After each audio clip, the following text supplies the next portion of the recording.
All right, we're ready. Okay, so my name is Sage, and I did my paper on how does social media affect Black culture.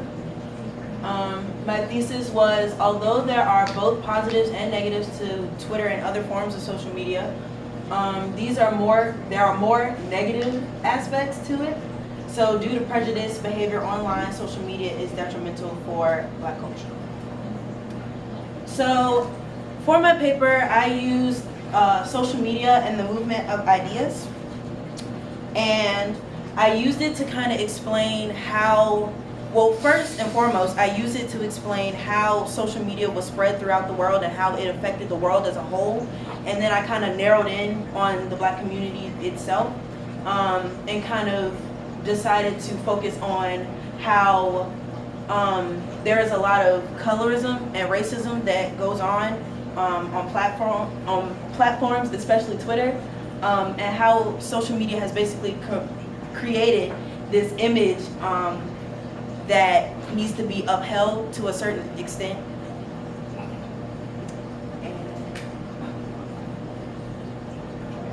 So my first claim is that prejudiced individuals make it difficult for Black people to be themselves.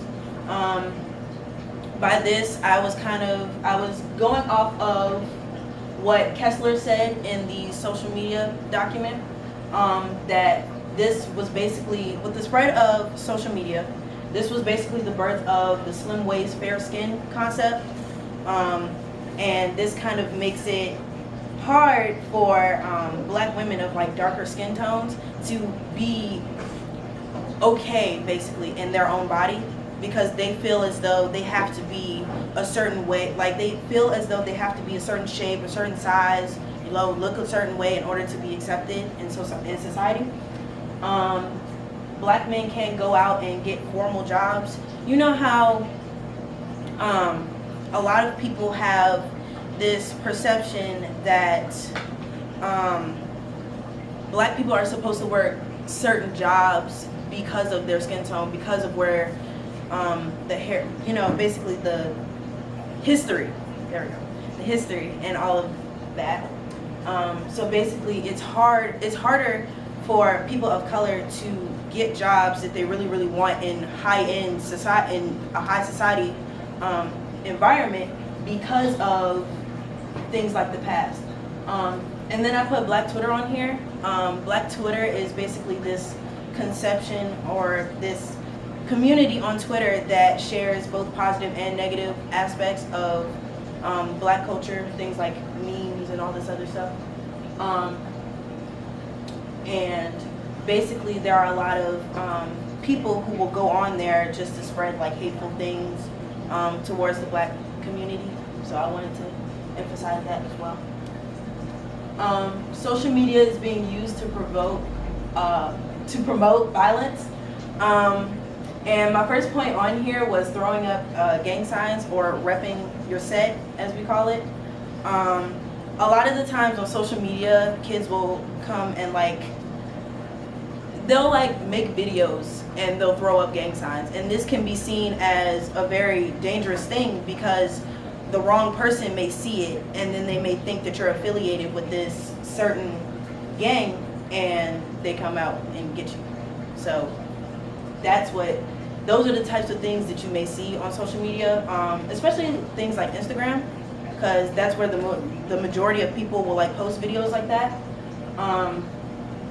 In a case study that was done, it said that gang-involved youth navigate the digital street following a script that may incite violence.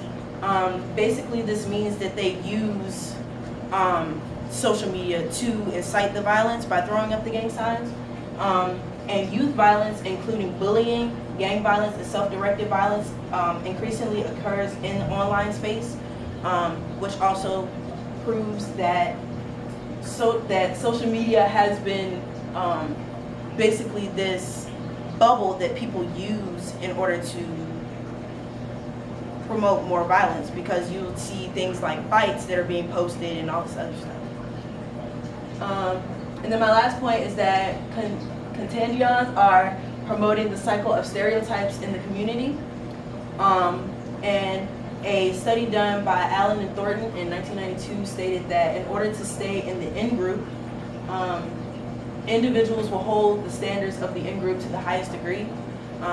This is basically the social norm or the standards that people try to uphold to. You know, it goes back to the slim waist concept.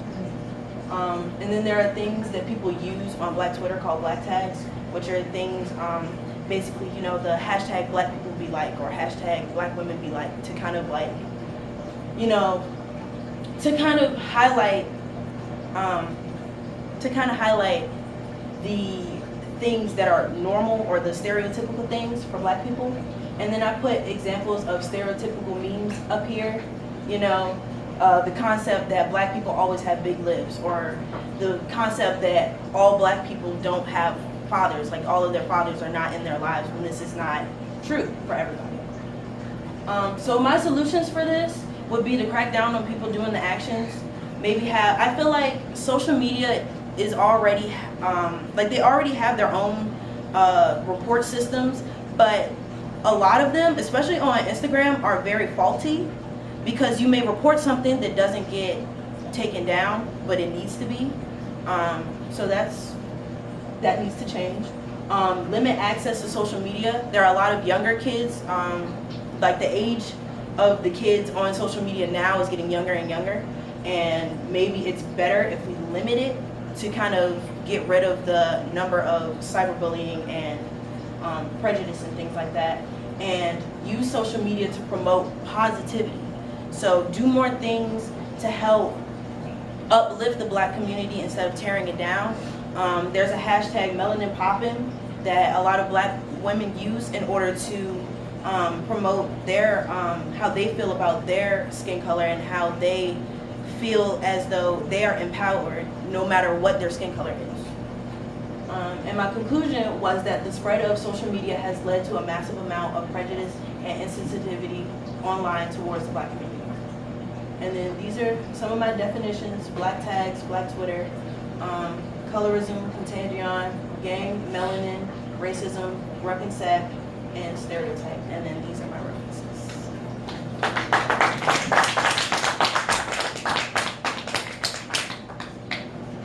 Thank you very much. I have a couple of questions for you that I'd like to talk about your research process. So my first question that I'd like to ask you about is, what evidence did you gather that you did not use, and why did you choose not to use it?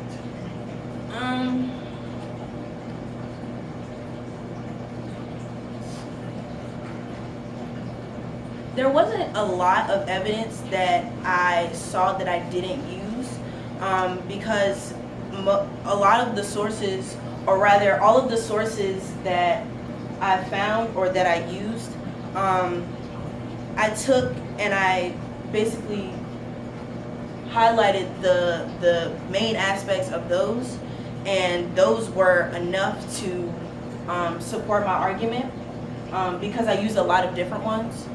So. Right.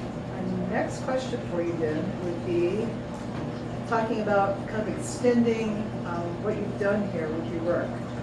I'd like to ask you about what are real-world implications of your findings here.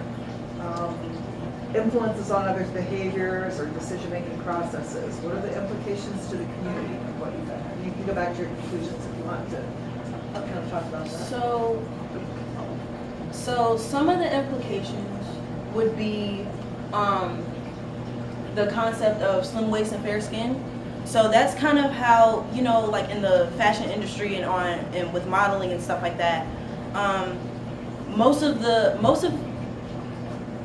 many people think that you have to be very skinny and, you know, slim, you know, and be of a lighter skin tone in order to be a model or in order to be accepted in society, and that is not the case. And social media generally promotes things like that, because a lot of people will like go and they'll like use social media to show off in a way. And that kind of gives people this perspective that, oh, I have to be like this in order to get recognition, or I have to be like this in order to be accepted by others.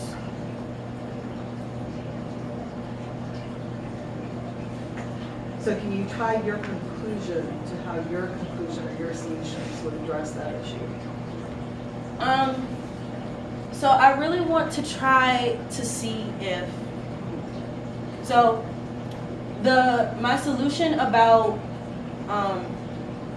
limiting access to social media for the younger kids, I feel like kids, they are young and they should stay young as long as possible, so they shouldn't be exposed to things like that where they might be triggered in a sense that they have to look like this when they get older.